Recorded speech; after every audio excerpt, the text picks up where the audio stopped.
झूठा, बिल्कुल झूठा मेरे पे ये 306 का मुकदमा दर्ज किया। अमित नाम के लड़के ने अपहरण किया था और लड़का बिगड़ से बरामद किया है पुलिस ने, और हमें धमकी दी थी कि हम तेरे पे कुछ कार्रवाई कर देंगे। हो गया उनको। DSP का रवैया हमारे खिलाफ बिल्कुल गलत है जी। वेद प्रकाश जी मेरे साथ मौजूद है और साथ में उनकी पत्नी है एकता जी। मामला है कि बच्चे का अपहरण किया गया था और उसके बाद पुलिस ने कोई ढंग से कार्रवाई नहीं की है। पूरा मामला इनसे हम समझते हैं। सर, आप ठीक से बताइए कि क्या है इशू असल में।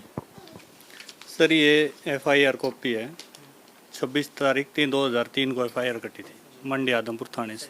ठीक है, कट गई। उसके बाद में पुलिस, जैसे DSP साहब थे ना, वो तफ्तीश के लिए आते हैं 10/4/2016, 10/4/2021 को, 14 दिन बाद में। तो उनको हमने ये बयान दे दिए। इसमें हमने जो SHO या AIO है ना, उनके जो खिलाफ बोलना था, जो लिखवाना था वो लिखवा दिया। क्यों, ये लड़के का मेडिकल है, ये लड़के का मेडिकल इन्होंने नहीं करवाया। तो ये सारी बातें सच्चाई हमने इसके अंदर दर्ज करवा दी और DSP साहब को बता दिया। और जो सबूत के तौर पे जो रोड़ा वगैरह कुछ था ना, वो उनको हमने दे दिए थे, वो ले भी आए।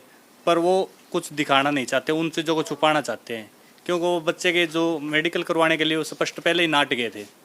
और उन्होंने बार बार हमें धमकी दी थी कि हम तेरे पे कुछ कार्रवाई कर देंगे हमारी, अगर AIO राजपाल ने।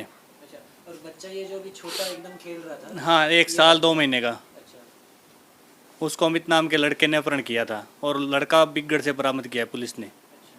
ठीक है, 6 घंटे बाद में लड़के को, 6 घंटे के बाद में पुलिस हमें ला के देती है लड़का। और लड़के का ये मेडिकल है, डॉक्टर ने करके दिया है, तो इसमें 4 इंजरी चोट दिखाई गई है। पर पुलिस इसको मानने से इनकार कर रही है। पुलिस खुद मेडिकल करवाने जाती नहीं हमारे साथ, हम करवा के देते हैं तो वो ले नहीं रही। और जो FIR कॉपी है ना, इसमें लड़के का अपहरण तो दिखा रहे हैं, पर लड़के का मेडिकल वगैरह या बरामद कहाँ से किया है, इसका कुछ नहीं दिखा रही। और जिन्होंने अपहरण किया था, जिसने भी किया था, उन्हें आप जानते हैं? और क्या उनको गिरफ्तार करके कार्रवाई हुई थी कुछ? उनको गिरफ्तार पुलिस ने किया ही नहीं। वो रिश्ते में मेरा भांजा लगता है, सगा नाम से भांजा है। एक भाई है जिसके घर बरामद हुआ, माँ है, ठीक है, भाभी है। उन्होंने पहले षड्यंतर करके 2016 की 16 तारीख 5वें महीने को मेरे पिताजी को मार दिया गया था। तभी मैंने आवाज़ उठाई, उस टाइम मेरी शादी नहीं हुई थी। तो उस आवाज़ को दबाने के लिए उन्होंने SHO वीरेंद्र सियाग था, फतेहाबाद पोस्टिंग थी, बिगड़ मेरे पिताजी को मारा गया था। तो उन्होंने मुझे उसी टाइम, जैसे आवाज़ उठाई मैंने, उसी टाइम मुझे गिरफ्तार कर लिया गया, गिरफ्तारी दिखा दी। झूठा, बिल्कुल झूठा मेरे पे ये 306 का मुकदमा दर्ज किया। इसमें मेरी माँ का इन्वॉल्व है। उन्होंने बताया है कि तुम्हारी माँ ने मेरे पिताजी के मरने से 1 महीने पहले मंडी आदमपुर थाने में एक दरखास्त दी थी, भाई हमें भी कहीं से भी अगर हम मरते हैं या मार देता है कोई, तो हमें ये मार सकता है। इसी आधार पर मुझे 306 लगाई गई। हालांकि मेरे पिताजी ने कोई सुसाइड नोट नहीं लिखा, हमारी कोई ऐसी कोई बात नहीं थी, पर वो मेरे पे 302 लगवाना चाहते थे इसी आधार पे, पर 306 लगी। और अभी जैसे कि कार्रवाई नहीं हुई है उनको, तो आपने कहा कि DSP को आपने सूचित किया है इस बारे में। DSP का क्या कहना है और कितना टाइम हो गया उनको? DSP का रवैया हमारे खिलाफ बिल्कुल गलत है जी। जो रवैया ना उनका, वो बिल्कुल गलत है। वो कार्रवाई करना ही नहीं चाहते। और आपने हिसार के DSP को दिया कि फतेहाबाद के? हिसार के DSP को, अभिमन्यु लोहान, इसको केस को हैंडल कर रहे हैं। पर वो मतलब जो सामने पार्टी है ना, उसको सहयोग कर रहे हैं। उन्होंने ये बच्चे के अपहरण का तो कुछ लिख के ही नहीं दिया। अब मैं आपको दिखाता हूँ कि उन्होंने क्या रिपोर्ट बना के पेश की थी, अभी है इसमें शायद। बता दीजिए रिपोर्ट में। सामने हाँ, उन्होंने रिपोर्ट बना के पेश की है कि ये मतलब ज़मीनी मामला है इनका, और हमने भाई तहकीकात कर ली है, ऐसा कोई मामला ही नहीं। तो ये स्पष्ट नाट रहे हैं कि पुलिस ने बच्चा इनको बरामद करके दिया ही नहीं हमें। और जबकि उसकी FIR है कि अपहरण का उसके अंदर जिक्र है। हाँ हाँ, बच्चे का अपहरण, बच्चे की माँ का अपहरण हुआ है। तो उसकी माँ का एक दिखाया गया उन्होंने, कि एक चीज़ दिखाई है उन्होंने कि बच्चे की माँ का अपहरण हुआ है और बच्चे की माँ को एक चोट लगी है। तो लड़के का मेडिकल इन्होंने बिल्कुल इसके अंदर श्योर नहीं किया, भाई लड़का कहाँ से बरामद किया, लड़के का कहाँ मेडिकल हुआ। क्योंकि ये इन्होंने इसलिए नहीं किया कि इन्होंने मेडिकल करवाया ही नहीं लड़के का।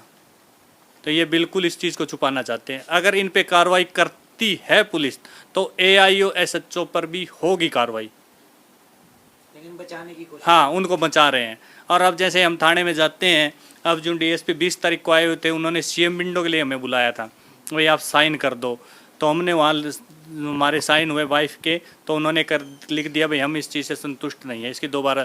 तो हमारे साथ मनीष एलनाबादी थे CM विंडो के, जो क्या बोलते हैं उनको, वो जो भी उसमें काम कर रहे हैं। हाँ हाँ हाँ, अधिकारी है CM विंडो के वो। तो उन्होंने भी लिख दिया कि इसकी सही तरीके से जांच करो, क्योंकि आप बच्चे का अपहरण हुआ है तो आपने ये क्या लिख दिया। तो उन्होंने कहा कि ठीक है, हम AIO नियुक्त करते हैं नया और हम इसकी दोबारा जांच करवाते हैं। हालांकि ऐसा कुछ नहीं है। मैं जैसे ये SHO के पास फ़ोन करता हूँ, भाई यहाँ कुछ हो रहा है सर, मैं बोल रहा हूँ वेद, इतना बोलते वो फ़ोन काट देता है और थाने में जाते यहाँ आँखें निकालता है, क्यों भाई हमारे खिलाफ़ क्यों कार्रवाई कर रहा है। तो ऐसा क्यों हो रहा है हमारे साथ। सरकार पुलिस को तनख्वाह हमारे लिए देती है या अपने लिए? हमारे लिए देती है। पब्लिक को प्रोटेक्ट करेंगे हैं, तो ये ऐसे करेंगे।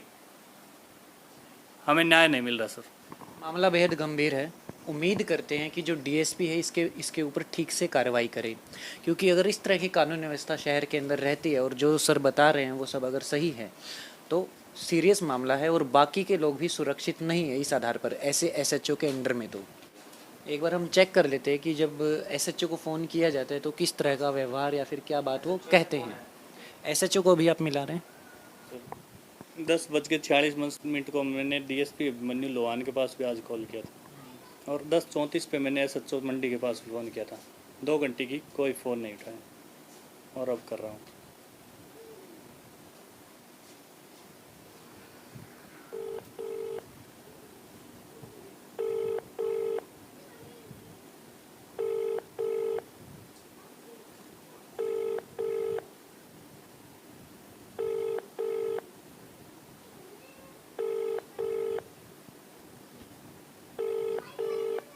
फ़ोन अभी तक नहीं उठाया गया है। एंड में 315 है। SHO का ही नंबर लग रहे हैं। SHO मंडी आदमपुर। SHO का नंबर है ये सर, आप मिला लो अपने नंबर से। आपको डाउट है इस नंबर पे, आप मिलाओ। को कॉल कर रही मुझे नहीं डाउट है, मैं जस्ट डिटेल के लिए बताना चाह रहा हूँ जिस तरीके से सेव किया गया है। पश्चात प्रयास करें। The person. तो ये हालत है, SHO फ़ोन नहीं उठाते। कार्रवाई के बारे में अगर पूछी जाए, भाई वो करेगा कॉल, हमारे जो नंबर है वो देख लेता है, फ़ोन नहीं उठाता। जिन्होंने अपहरण किया था बच्चे का, जो आपके भांजे बताए जा रहे हैं, वो बाद में भी क्या परेशान कर रहे हैं? वो तो बिल्कुल परेशान कर रहे हैं जी। वो तो उन्होंने उसी टाइम कह दिया था 10 तारीख को गांव में, उसी टाइम 10 तारीख को उन्होंने गांव में कह दिया था कि हमारा DSP हमारे साथ है।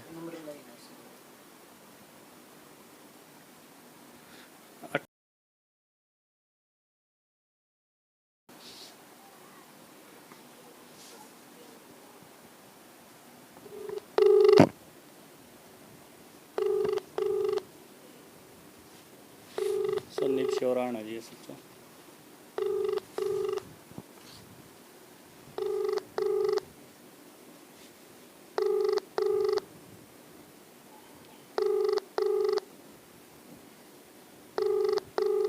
क्यों मैंने कॉल किया ना, तो वो ये सोचेगा वही कर रहा है। दूसरे नंबर से ट्राई कर रहा है। बस